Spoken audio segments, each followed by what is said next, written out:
Before we continue, please subscribe to the channel and write in the comments what time it is where you are now. Because nothing says family bonding quite like crowdsourcing your global audience whilst your offspring plots your demise. Right. Where were we? Ah yes, the slow-motion train wreck that was my existence. I am Gretchen Lewis, 35 years old, and if you'd asked me 6 months ago what I believed in, I'd have told you, with the naive optimism of someone who's never met reality, that special family moments should bring us closer together.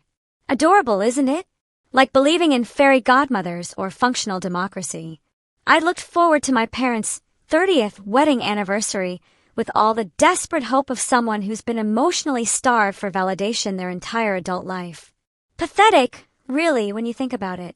I thought it would be a rare chance to feel warmth, to reflect, to cherish one another. To reflect. Christ, I was essentially hoping for a Hallmark card brought to life, complete with soft focus lighting and a soundtrack by someone who's never experienced genuine human emotion. But right there, in front of all the guests, because public humiliation is always more flavorful when there's an audience, my parents turned to me with faces that could have frozen the Pacific. "What are you doing here?" they asked, as though I'd gatecrashed their party rather than, oh I don't know, funded the entire bloody thing.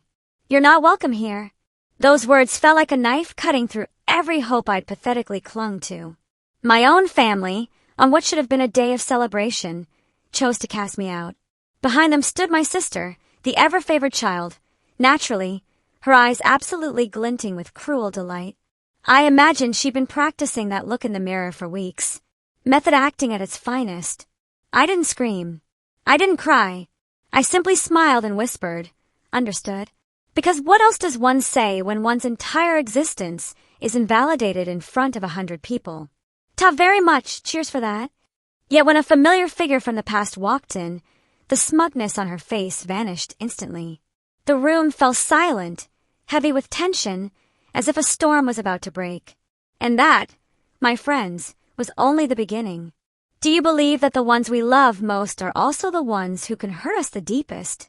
Rhetorical question, obviously. Of course they bloody can. They've got the insider knowledge, haven't they? The emotional blueprints. The access codes to all your vulnerabilities. It's practically their job. The older I got, and by older, I mean progressively more jaded and cynical, the more I realized that without me, our family would have fallen apart long ago. Not in a dramatic, cinematic way, mind you. More in a slow, bureaucratic collapse involving unpaid bills and mounting debt. Leaky roof? Yours truly called the contractor. Mom's car broke down? I paid for the repairs. Dad's medical expenses?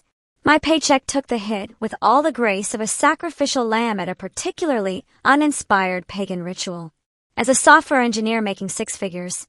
Yes, I know, terribly gauche to mention money, but it becomes rather relevant when you're functioning as the family's personal cash machine. I could afford it. Technically. But it wasn't just about the money, was it? No, it became an expectation. A divine right, if you will. My parents treated me like their personal ATM, and I let them, thinking that was what family meant. Turns out I was wrong, but we'll get to that delightful revelation later. Meanwhile, my sister got a free pass to do absolutely sod all. She was an influencer. And yes, I'm using that term with all the derision it deserves.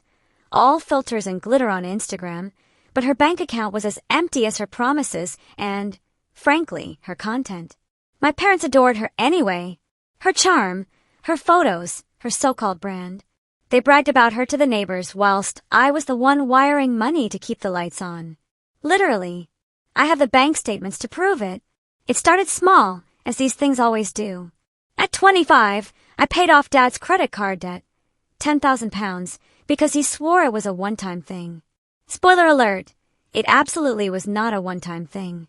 By 30, I was covering Mom's hospital co-pays, their late mortgage payments, even my sister's phone bill when she forgot to pay it. And by forgot, I mean couldn't be ours because someone else would sort it out. At first, I didn't mind. Or rather, I told myself I didn't mind while slowly dying inside. I thought I was helping, building character, being the reliable one.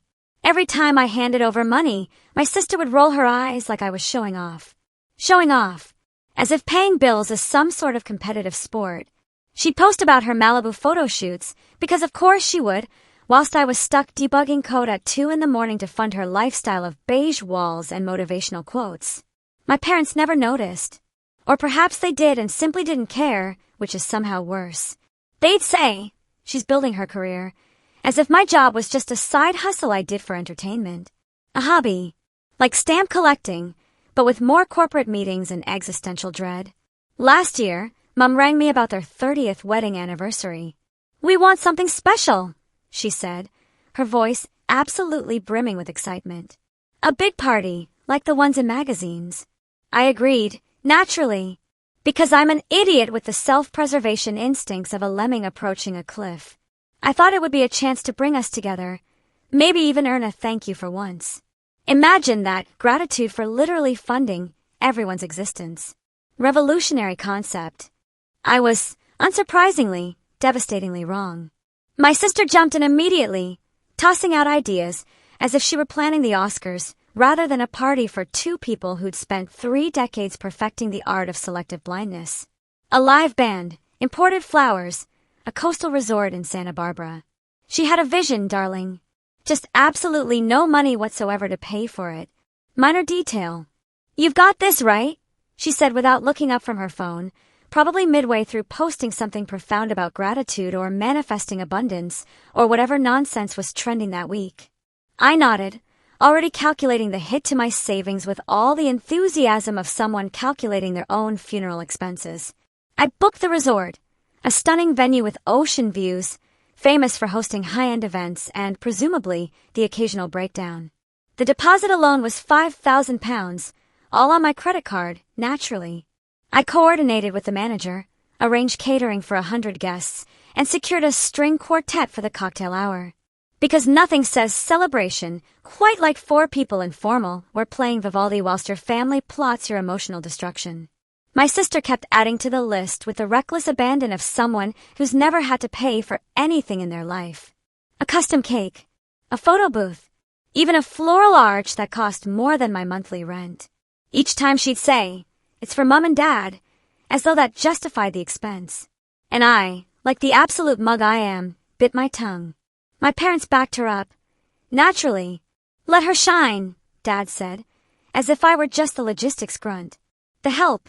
The person who makes things happen whilst others take the credit. Mum chimed in with, "She has such a creative mind." Creative, maybe. Financially solvent? Not so much. But I was the one signing the contracts. So who's the real idiot here? Soon, I started noticing things. My sister dodged my calls whenever I asked about her contribution, which was precisely 0, in case you're keeping score. She'd text back vague promises. "I'll chip in later," but later never came. Shocking, I know. My parents didn't care. They'd gush about her latest sponsored skincare post, whilst I sat on hold with a florist, negotiating delivery fees and questioning every life choice that had led me to this moment. It stung, but I pushed through. I wanted the party to be perfect.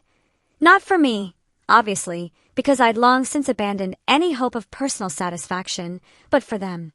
I told myself they would finally see me. Not just my wallet, not just the reliable daughter who fixes things. Actually see me as a human being worthy of basic acknowledgement. By the time the plans were finalized, I'd poured £20,000 into the event. My sister hadn't paid a single penny, and my parents hadn't offered. I was used to it by then.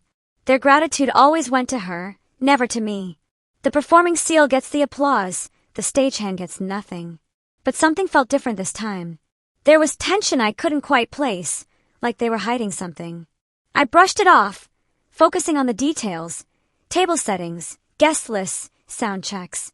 The minutiae of event planning that would make Martha Stewart weep with pride. I kept telling myself it would all be worth it when I saw them smile at the party. That was my mistake. Classic Gretchen. Really, confusing delusion with optimism. I didn't know that the very party I had sacrificed everything for would become the stage for their betrayal. Looking back, I should have seen it coming. My sister's carefree attitude, my parents' blind favoritism, it was all right there, plain as day. But I was too busy playing the good daughter, the reliable one, to notice the cracks widening beneath my feet. That changed the moment I received a message that turned everything upside down. or right side up, depending on your perspective.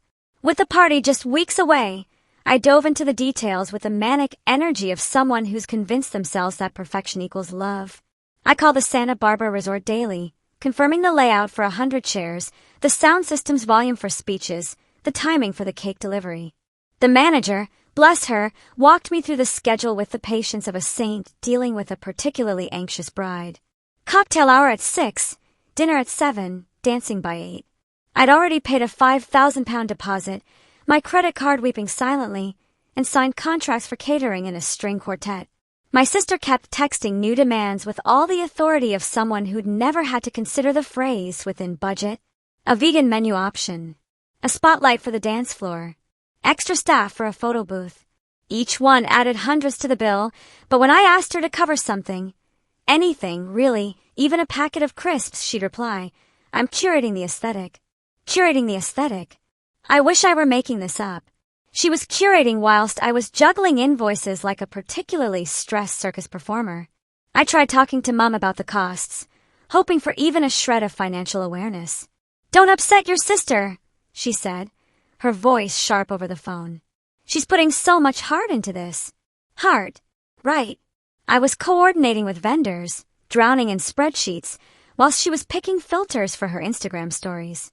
Truly, the modern definition of emotional labor. Dad was no better. Let her have her moment, he told me during a call, as if my effort was just background noise. Ambient sound. Muzak in the lift of life. I pushed back, brave little soldier that I am, mentioning how she hadn't contributed a single penny. You're the responsible one, he said, like it was a compliment. It wasn't a compliment. It was a life sentence. Their words felt like a script they'd rehearsed for years. Always shielding her, always expecting me to carry the load. I swallowed my frustration, delicious isn't it, and kept working, checking the resort's table linens and confirming the bartender's license. Then I noticed her evasiveness reaching new heights. I'd text her about the budget, and she'd leave me on read. Once, I rang and she picked up sounding annoyed. I'm swamped with collabs, she said, then hung up. Collabs. She was collaborating with skincare brands, whilst I was collaborating with bankruptcy. I checked our family's shared bank account, set up for things like roof repairs and other mundane necessities, and felt my stomach drop with the velocity of a failed bungee jump. It should have had £20,000 in it. Half from me, obviously. The balance was £5,000. £15,000 had vanished into the ether. Or rather, into my sister's thoroughly curated lifestyle. I called the bank, heart pounding like I'd just discovered a body, and asked for a transaction history. The clerk confirmed multiple withdrawals, hundreds for clothes, thousands for a weekend getaway, all tied to my sister's card. £15,000. Gone. Poof. Like magic, but significantly less entertaining. I texted her, explained the account. Her reply, relax. It's under control. It absolutely was not under control. Nothing about this situation was under any semblance of control. I rang Mum and Dad, hoping they'd step in. Foolish, really. She's just borrowing, Mum said, her tone dismissive, like I was overreacting to a minor inconvenience. Don't cause a scene before the party. Dad added, You've got the means, Gretchen. Can't you handle it? Handle it. I'd handle their mortgage, their medical bills, their entire existence, really. And now I was supposed to handle this too? I pulled up the bank statements on my laptop, my hands shaking. The withdrawals weren't random. Designer shoes, a hotel in Miami, a car down payment. My parents had access to the account. They'd seen the same statements. They knew. But they told me to keep the peace. Their loyalty to her was a wall I couldn't break through. A fortress of delusion and favoritism that would make medieval architects envious. I wanted to confront her, but the party was too close. I spent my nights double-checking the resort's lighting setup, ensuring the vegetarian entrees were prepped, confirming the quartet's song list.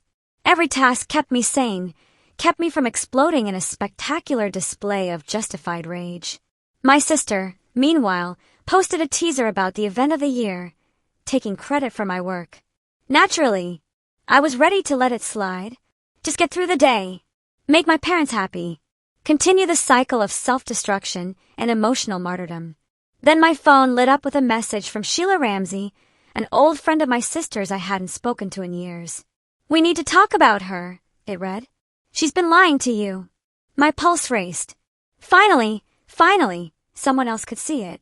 This was bigger than I'd thought. The message from Sheila sent a chill through me that had nothing to do with the air conditioning.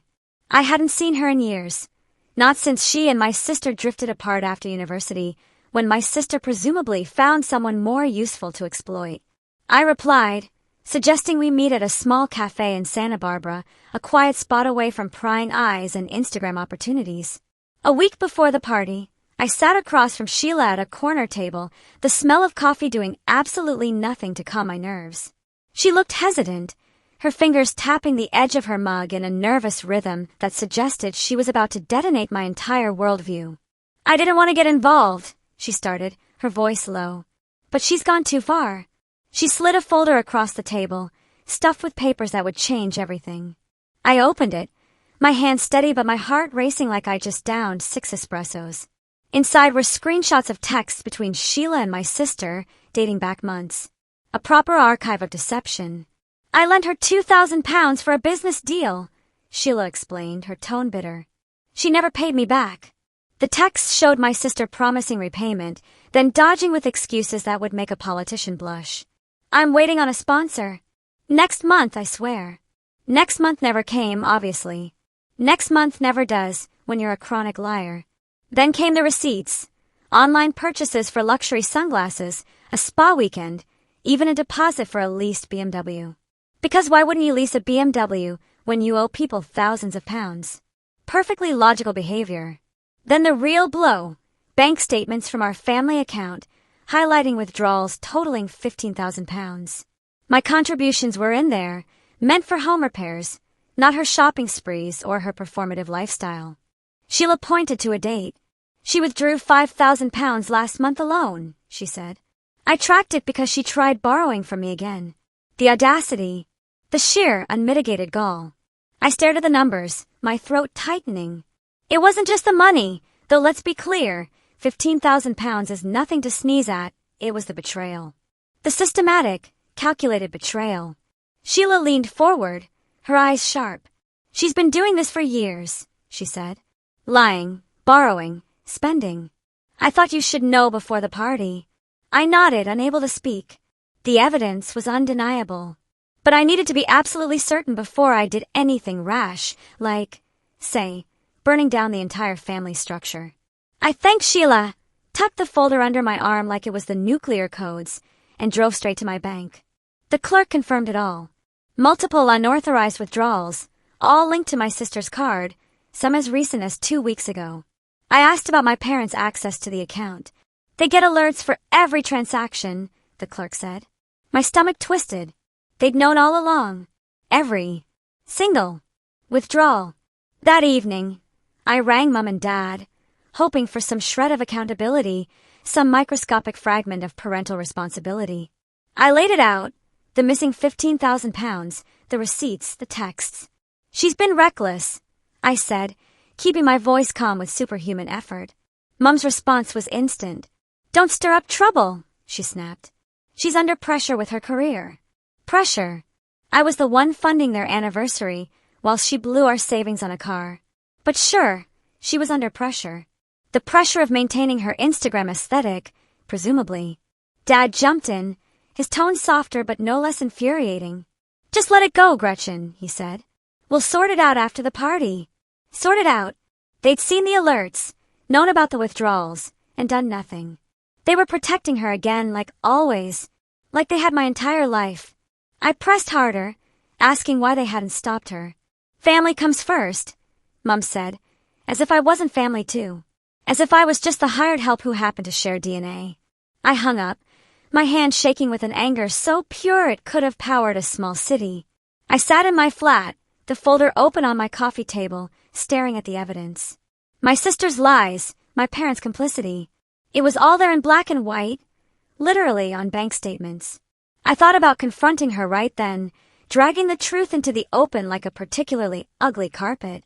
But the party was too close. I'd spent months planning, poured my savings into it. Canceling wasn't an option. Not yet. But letting her walk away unscathed wasn't either. I closed the folder, my mind racing. Sheila's words echoed. She's gone too far.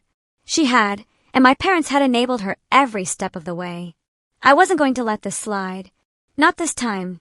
The day of the party arrived, and I was at the Santa Barbara resort by noon, double-checking every detail with the obsessive precision of someone who's convinced themselves that perfection might somehow earn them love. I walked through the banquet hall, ensuring the centerpieces were aligned. The microphone levels were set for speeches. The catering staff had the dessert menu on schedule. Everything was perfect. Absolutely bloody perfect. Just as I'd planned. I'd poured my heart and money into this, and for a fleeting moment, a brief, delusional moment, I let myself believe it might finally earn me some respect. Some acknowledgement. Perhaps even a thank you. Then I saw my parents near the entrance, their faces tight, wearing expressions I'd seen before but never quite this cold. Before I could say a word, Mom stepped forward, her voice icy enough to freeze hell over.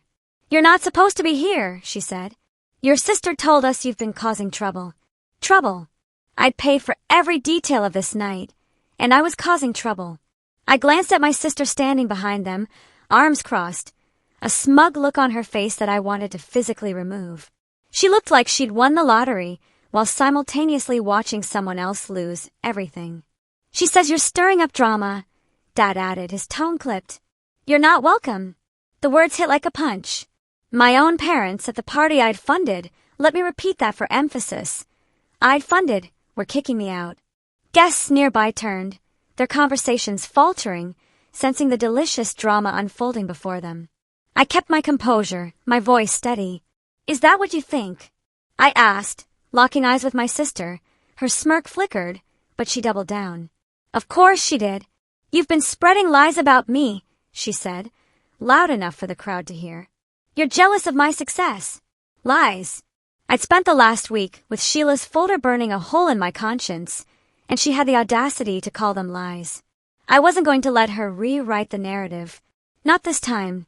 I turned to the entrance and nodded. Sheila walked in, her expression calm but unyielding. The room went quiet, that special kind of quiet that precedes absolute chaos. My sister's face drained of color faster than a discount Halloween costume. "What's she doing here?" she stammered, her voice cracking. Sheila stepped forward, holding the same folder I'd seen at the cafe. "Tell them," she said, her tone sharp. "Tell them how you took £15,000 from the family account." Gasps rippled through the crowd like a particularly scandalous game of telephone. My sister's eyes darted to our parents, then back to Sheila. "That's not true," she snapped, but her hands were shaking. "You're making this up." Sheila didn't flinch. She opened the folder, pulling out a bank statement and holding it up for everyone to see. "These are your withdrawals," she said. "Clothes, trips, a car deposit. Want me to read the dates?" The guests leaned in, whispering, their phones coming out.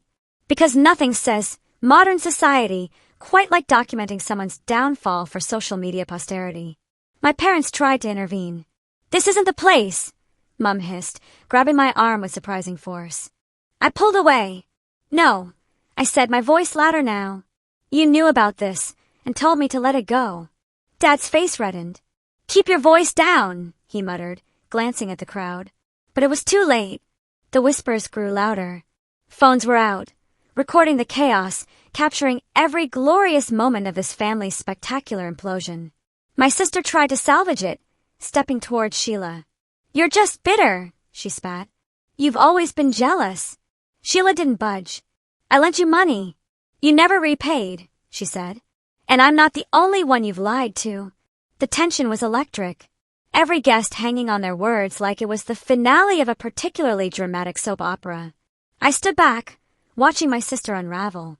She built her entire life on appearances, and now it was crumbling in front of everyone who mattered to her. I didn't need to say more. Sheila's evidence and her own panic were enough.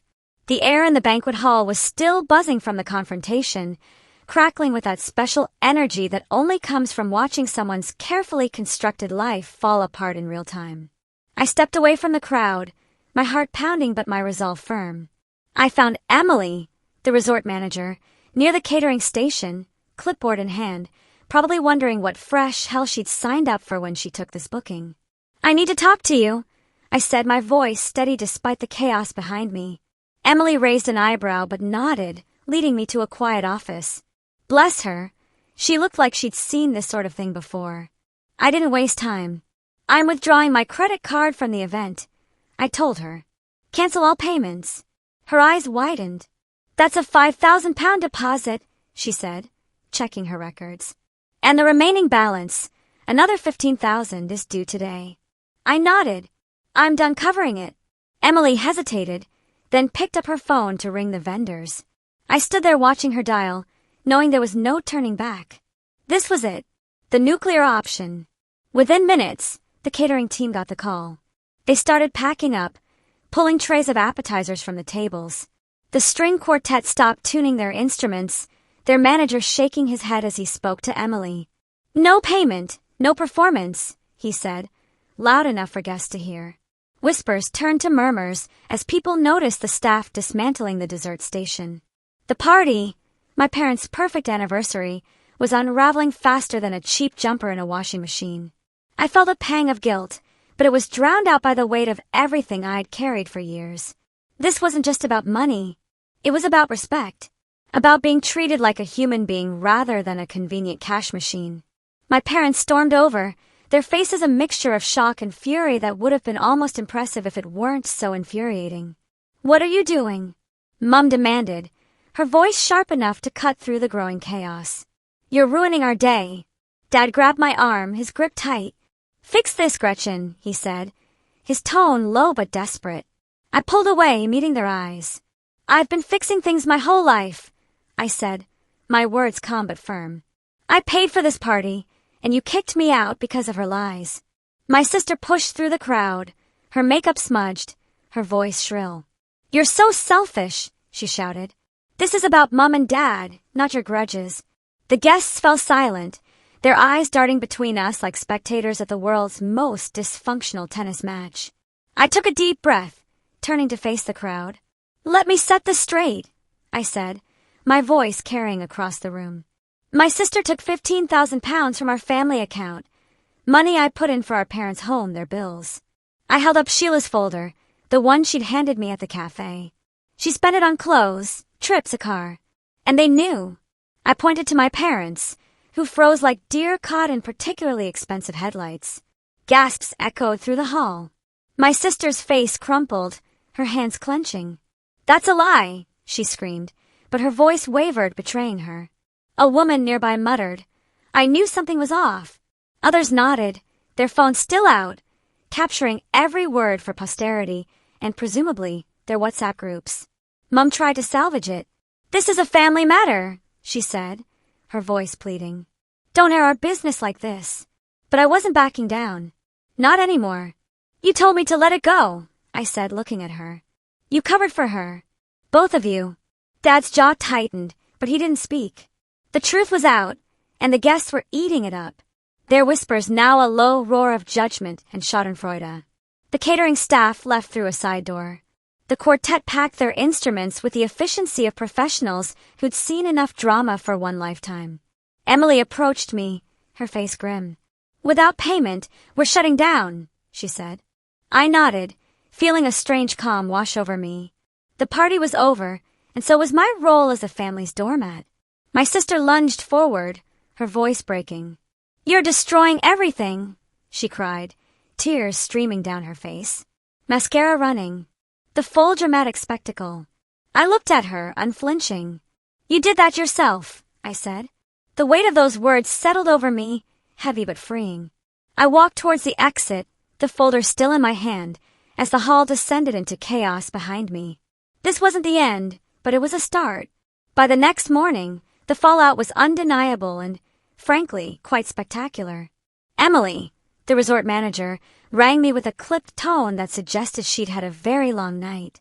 The vendors are furious, she said. They're out £10,000 for unpaid services, catering, music, decorations. She explained that the catering company and the string quartet were preparing to sue, and my sister's name was on the contracts as the point of contact. They're coming after her, Emily added, her voice heavy with frustration. I didn't feel sorry for my sister. Not even remotely. She'd spent our family's money on her own whims, and now the consequences were hers to face. How refreshing. My phone buzzed with texts from Mum. "How could you let this happen?" she wrote, her words dripping with blame. "You humiliated us." I stared at the screen, my jaw tight. Humiliated them. I'd funded their celebration, only to be thrown out on her word. But sure, I'd humiliated them. Dad rang an hour later, his voice gruff. "You need to fix this, Gretchen," he said. "Apologize to your sister and pay the vendors." I laughed, a bitter sound that surprised even me. "I'm done cleaning up her messes," I said and hung up. They'd spent years shielding her, ignoring her lies, and now they wanted me to take the fall. Classic. I wasn't playing that game anymore. By evening, the story was everywhere. Guests had posted videos of the confrontation on social media, tagging my sister's influencer account. Clips showed her shouting, denying everything while Sheila held up the bank statement like a particularly damning piece of evidence on a true crime documentary. The comments were brutal. She stole from her own family. What kind of sister does that? Her follower count dropped by thousands overnight, a beautiful digital exodus. Brands unfollowed her. Her latest sponsored post, a skincare advert, was flooded with accusations. She tried to post a vague apology, claiming a misunderstanding, but it only fueled the fire. People dug deeper, reposting screenshots of her lavish trips and designer purchases, linking them to the stolen money. Her reputation as an influencer was in tatters, absolutely demolished. My parents weren't spared either. A local gossip page on social media picked up the story, and soon posts were circulating about their role. They knew she was stealing and did nothing. One comment read, shared hundreds of times. Neighbors who'd attended the party chimed in, calling them out for favoring one daughter while shunning the other. At a coffee shop the next day, I overheard two women discussing it. "Those parents should be ashamed," one said, shaking her head. I kept my head down, but inside I felt a grim satisfaction. They'd chosen to protect her, and now the community was holding them accountable. Justice, it turns out, sometimes comes in the form of suburban gossip. My sister rang me that night, her voice trembling. "You've ruined my life," she said, tears choking her words.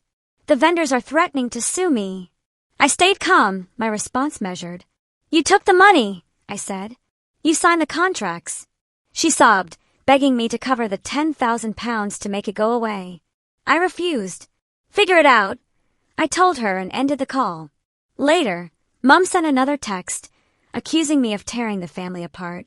I didn't respond. What was there to say? They'd torn it apart themselves years ago. I just finally stopped pretending to hold it together. I drove back to the resort to collect my belongings, the place now eerily quiet. Emily handed me a refund check for part of my deposit, her expression sympathetic. "I'm sorry it came to this," she said. I nodded, tucking the check into my bag and walked out. The weight of their blame lingered, but I felt lighter than I had in years. I'd carried their expectations for too long, and now I was done. The truth was out, and the consequences were theirs to bear. I had my own life to rebuild. Weeks after the party collapsed, and what a glorious collapse it was, I made a choice that changed everything. I sat down with my accountant and severed all financial ties with my family. No more shared accounts. No more covering their bills. No more bailing them out of situations they created themselves. I closed the family fund I'd contributed to for years, the one my sister had drained for her own gain with all the subtlety of a Viking raid. It felt like shedding a heavy coat I'd worn too long. The relief was immediate.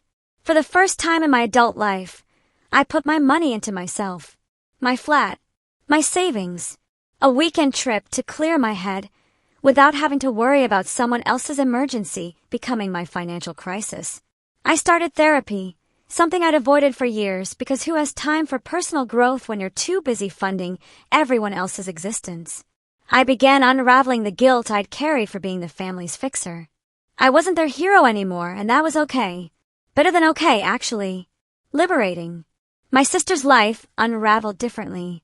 The catering company and string quartet followed through on their threats, filing lawsuits against her for £10,000 in unpaid services. She tried to dodge the legal notices, classic move, but the resort's contracts had her name, not mine. Her solicitor sent me a letter suggesting I share responsibility since I'd initially funded the event. The audacity was truly breathtaking. I didn't respond. She'd made her choices, signed her name on the dotted line, and I wasn't cleaning up her mess anymore. Revolutionary concept, really, letting people face the consequences of their own actions. On social media, her influencer career was dead, deceased, expired. Her follower count plummeted to under 1,000, and brands dropped her like a hot potato dipped in scandal sauce. Comments on her old posts were ruthless, calling her out for lies and theft with the kind of brutal honesty that only the internet can provide. She posted a tearful video claiming she'd been misunderstood. Because of course she did, but it only drew more scorn. The comments section was an absolute bloodbath. I didn't watch it. I'd seen enough of her performance art to last several lifetimes. My parents faced their own reckoning, and watching it unfold was rather satisfying if I'm being honest. The community's judgment didn't let up. Local forums and social media groups kept the story alive, with posts dissecting their favoritism like it was a particularly juicy sociology case study. How do you let one daughter steal and blame the other? One viral thread read, shared over 1,000 times. Neighbors stopped inviting them to gatherings. Their church group grew distant. Nothing says Christian charity quite like ostracizing people who've been publicly shamed, apparently. Mom rang me one evening, her voice trembling. "We're the talk of the town," she said, as if I could fix it, as if I was still the designated problem solver. "You need to make this right." I stayed calm, my words steady. "You chose her over me," I said. "Live with it." Dad sent a text later, asking me to reconsider for the sake of family. I left it on read. Their silence during her theft had cost them my trust, and trust, once properly destroyed, is rather difficult to rebuild. Funny how that works. I moved forward, finding peace in small things. Simple pleasures that didn't involve funding anyone else's lifestyle or emotional needs. I took up hiking, spending weekends on trails outside Santa Barbara, the ocean breeze clearing my thoughts and reminding me that the world was considerably larger than my dysfunctional family unit. I reconnected with old friends, ones who didn't expect me to solve their problems or wire them money at a moment's notice. Proper friends, actually. The kind who ask how you are and genuinely want to know the answer. Sheila reached out, checking in over coffee. "You did the right thing," she told me, her voice warm. I nodded, grateful for her honesty that had started it all. Without her intervention, I'd probably still be funding my sister's delusions while slowly dying inside. At work, I threw myself into projects, earning a promotion I'd put off chasing to deal with family drama. Turns out when you're not constantly distracted by other people's crises, you can actually focus on your own career. Shocking revelation that my life felt lighter, like I'd reclaimed space I didn't know I'd lost. The weight of their expectations, their demands, their endless needs, all of it lifted. I could breathe properly for the first time in years. The lesson hit me slowly, but clearly, boundaries weren't selfish. They were survival. Basic self-preservation, dressed up in psychological terminology. I'd spent years trying to hold my family together, thinking it made me strong. Noble, even. The reliable daughter. The responsible one. The human ATM with emotions. But strength wasn't carrying everyone else's weight.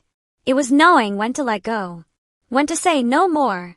When to walk away from people who only valued you for what you could provide. Cutting them off hurt, I won't lie about that. It hurt like hell, actually, but it freed me in ways I hadn't thought possible. I didn't need their approval to be whole. I didn't need their acknowledgement to have value. I didn't need to set myself on fire to keep them warm. My sister's lawsuits, my parents' disgrace, they were consequences of their own making. Actions meeting consequences in a beautiful display of cause and effect. I'd given enough. More than enough, if we're being accurate. Decades of enough. Now I was building a life for me. One decision at a time. One boundary at a time. One absolutely not at a time. And the peace I found, that glorious, hard-won peace that comes from no longer being responsible for other people's poor choices, it was worth every sacrifice, worth every uncomfortable conversation, worth every moment of guilt I'd had to push through. I'd stopped being their solution and started being my own priority. Radical concept, I know. Revolutionary, even. But sometimes revolution starts small, with one person deciding they've had quite enough. Thank you very much. My flat became my sanctuary. No unexpected calls about emergencies that somehow always required my credit card. No guilt trips about family obligations.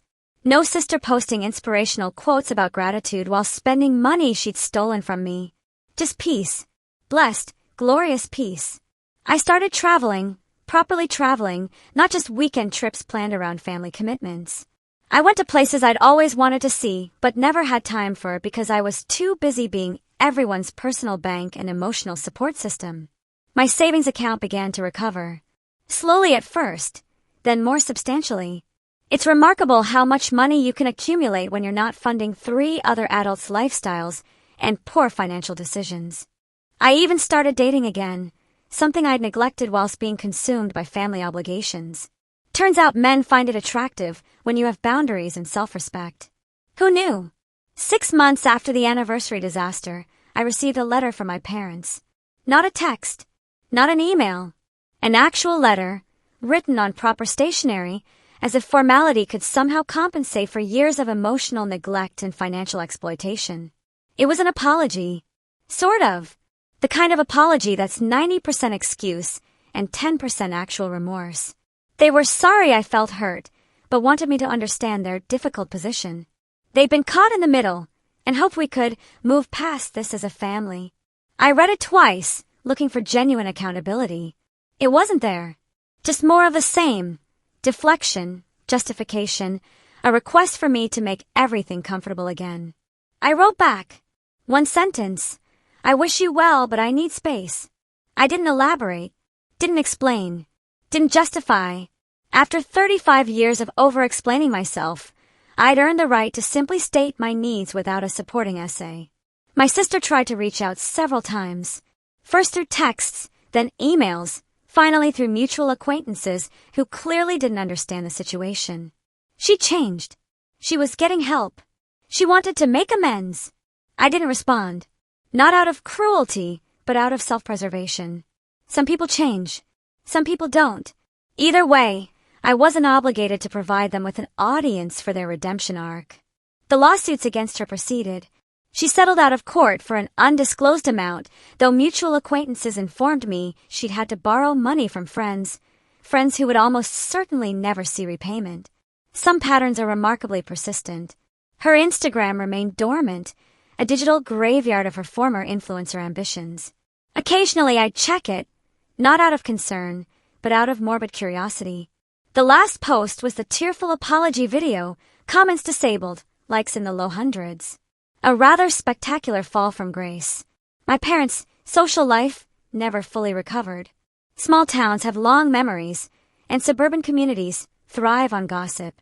They'd become the cautionary tale, the example parents used when teaching their children about favoritism and consequences.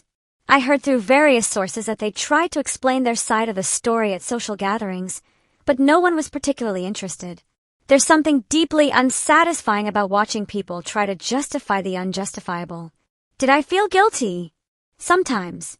Late at night, when the flat was quiet and I was alone with my thoughts, I'd wonder if I'd been too harsh, too final, too unforgiving. But then I'd remember the years of being taken for granted, the expectation that I'd always be there, always fix things, always pay for things. The casual dismissal of my feelings and needs. The way they'd kicked me out of a party I'd funded because my sister had lied about me.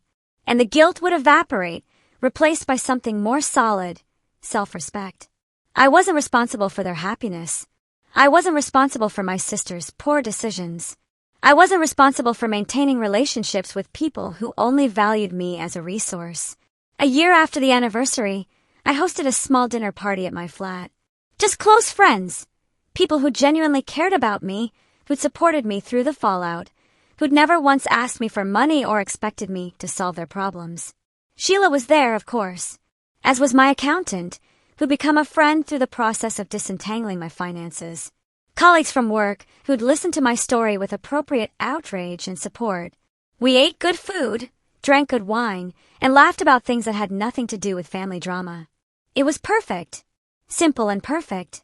At one point, someone asked if I'd heard from my parents recently. I said no, and then we moved on to other topics. It didn't dominate the conversation, didn't cast a shadow over the evening. It was just a fact, like the weather or the traffic. That's when I knew I'd truly moved on.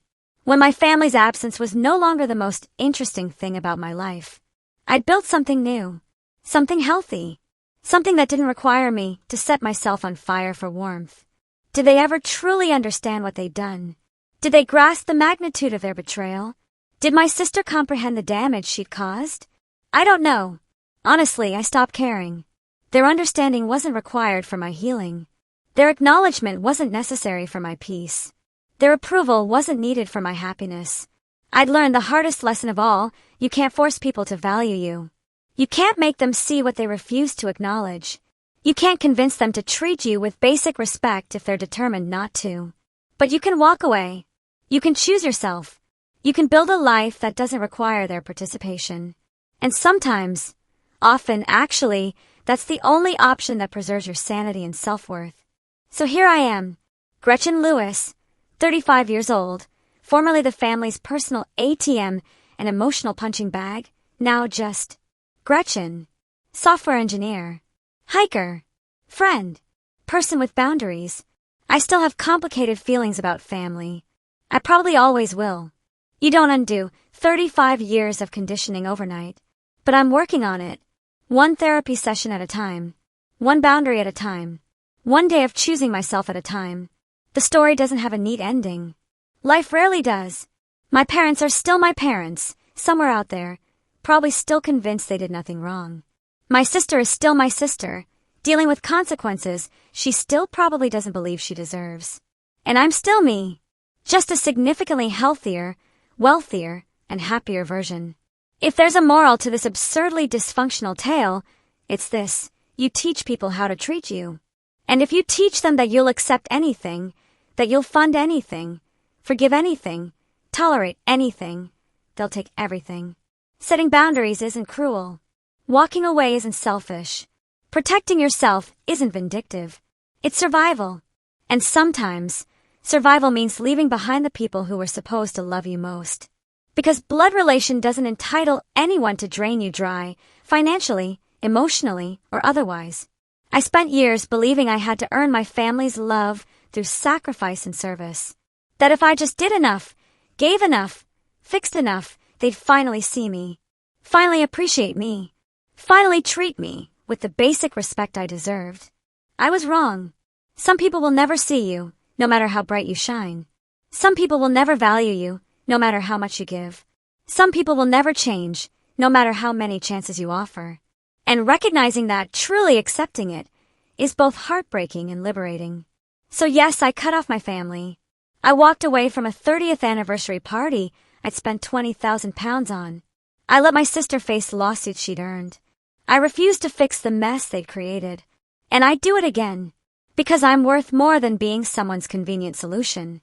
I'm worth more than being taken for granted. I'm worth more than a lifetime of being the responsible one who gets nothing but blame and expectation in return. We all are.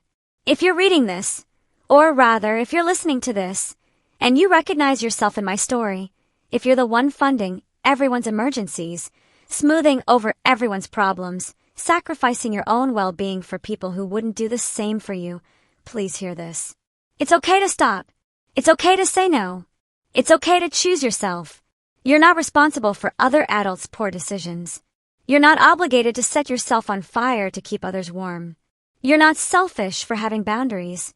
You're human, and you deserve better. I deserved better. And once I finally believed that, truly believed it, everything changed.